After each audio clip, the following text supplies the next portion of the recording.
Yes, sir, wedding bells finally rang in the life of Margie Blake. Back from their honeymoon, she and Tim are headed for a life of wedded bliss, they think. Yes, the honeymoon is over for Tim, now that he starts back to work. And it's over for Margie, too, as she enters her bright new kitchen to cook her first meal.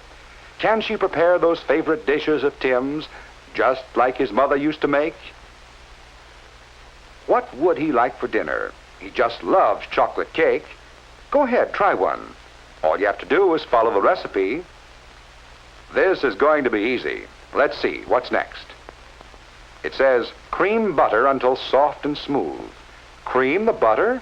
Better get the cream. That's right, pour it in.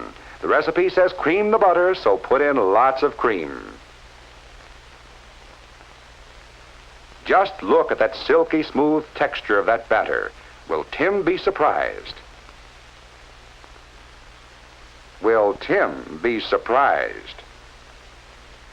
No, Margie, your cake didn't turn out so well because you misunderstood a term in your cookbook. You'll find that your cookbook contains many terms which pertain to cooking alone.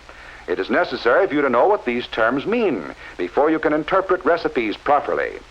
To cream butter merely means to work it with an instrument until it becomes soft and smooth. There are many other terms you should know. For example, you must stir the ingredients in your chocolate cake. To stir is to mix food materials with a circular motion to secure a uniform consistency. Later, you may be required to beat egg whites stiff but not dry, or so that they hold the greatest amount of air without losing their elasticity.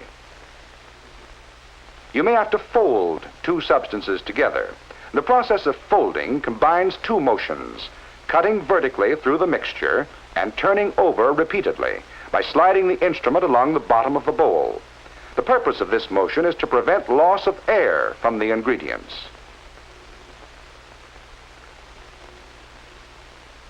In making a frosting for that same cake, you may boil a sugar syrup. To boil is to cook at such a temperature that bubbles rise continuously and break on the surface. Later, your frosting recipe may call upon you to perform the test for the soft ball stage. And this is performed by adding a few drops of the substance to very cold water. If the drops form soft balls that can easily be flattened with the fingers, the material is at the soft ball stage, or a temperature of 235 degrees Fahrenheit.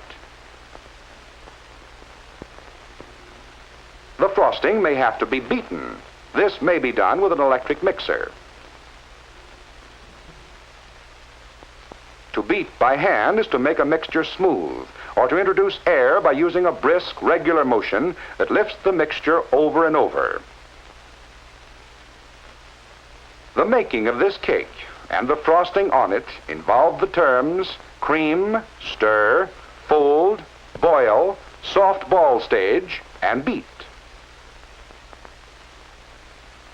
Almost all bread and roll recipes call for kneading the dough.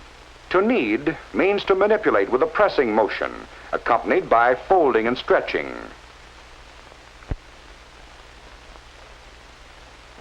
In cooking meats, other terms are used. Less tender cuts of meat may best be cooked by stewing. When applied to meats, this means to add a small amount of water and simmer until tender. To simmer is to cook in water just below the boiling point, or at a temperature of approximately 185 to 195 degrees Fahrenheit. Other cuts of meat might be cooked by braising. First, the meat must be dredged. To dredge simply means to coat with flour, cornmeal, or other fine substance. Your recipe will usually tell you what should be used. Next, you must brown the meat. This is done by cooking in a small amount of fat until brown. Be sure to brown the meat on both sides. The third step in braising is to add water and cook by simmering. So you see that the term braise includes three other terms: dredge, brown, and simmer. Of course, braising is only one of the many, many ways in which we can cook meats. One of the most popular is roasting. The terms roast and bake mean the same thing: to cook by dry heat. But before you actually start to roast the meat, you may sear it. This is done by the short application of intense heat.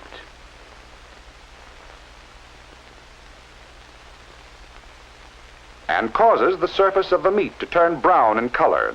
It is done to improve the flavor and appearance, but does cause greater loss of juice. The oven temperature should then be reduced to proceed with the roasting. Suppose Margie's cookbook told her to marinate the vegetables before preparing the salad. Would she know what to do? To marinate means simply to saturate the food with a marinade. A marinade is an oil-acid mixture, which is usually a kind of salad dressing. The mixture is usually allowed to stand in the refrigerator for some time.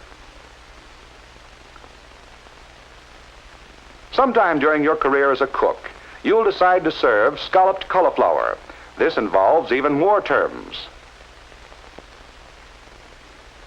A white sauce should be made first, and the first step is to scald the milk, or to heat it to a temperature just below the boiling point. While the milk is heating, add flour to melted fat in amounts called for by your recipe. Stir rapidly to prevent the formation of lumps. Scalding is complete when a scum forms on the surface of the milk. Add the milk slowly, again stirring constantly to avoid lumps. Notice the scum, which indicates the milk has been scalded.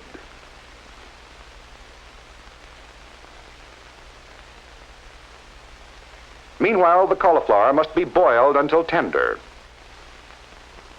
Put alternate layers of boiled cauliflower, grated cheese, and white sauce in a greased baking dish. A layer of breadcrumbs on top if desired. And bake in a moderate oven until brown in color. So you see, in this case, the term scallop includes the other terms: white sauce, scald, boil, and bake. One of the real tests of a cook is their jelly making, and the crucial point in making jelly of any kind is in knowing when it is cooked. A jelly test indicating a temperature of 220 degrees Fahrenheit is frequently used. One of the satisfactory jelly tests is the sheet from a spoon test. This is performed by allowing a small amount of the juice to drop off a spoon. When the last two drops run together and sheet from the spoon, the jellying stage is reached.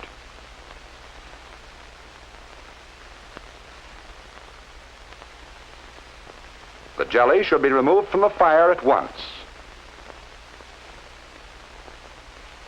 These are only a few of the terms you will have to use and understand.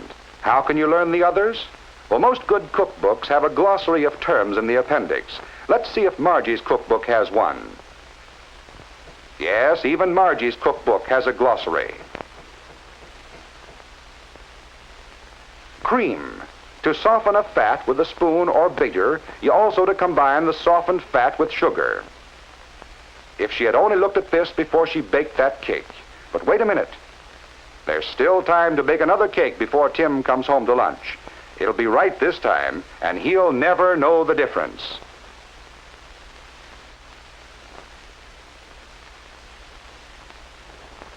Yes, even Margie found that she could learn to cook when she discovered the significance of the terms used in cooking. And Tim will never know she ruined her first cake.